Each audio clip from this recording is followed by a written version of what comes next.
think education is important because we have to be able to communicate in this world. But I don't think that education is required when you're wanting to start a business. Many of the very successful business people in Cameroon, for instance, had no education, were actually illiterate. So I don't think that, we don't want to limit entrepreneurship to educated. And I think sometimes being overeducated is actually bad for entrepreneurship. Because you're underskilled. Because you know too much and you don't take risks. So education is not one way, and it's not getting a degree, a diploma, etc. Right. Yeah, so yeah. when you look at somebody who's, so we talk about formal education. Yeah. So that's different from also the kind of knowledge that you would need to run a business. So yes, you need to understand the finance part of it, but you don't need to be a qualified accountant to do that.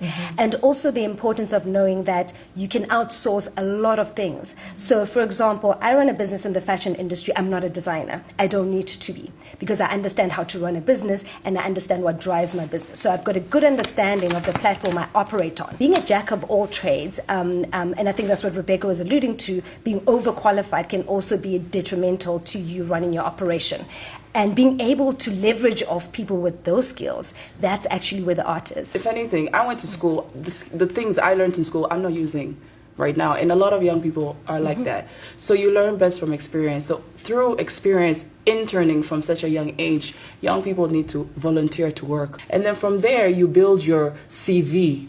You understand? So when you build your CV, which doesn't necessarily mean that you have a degree, when you build your CV and you put it on a piece of paper, you could actually go to someone and be like, hey, I did this and I'm looking for X amount of money. Can you please support me? It doesn't necessarily have to come from a bank.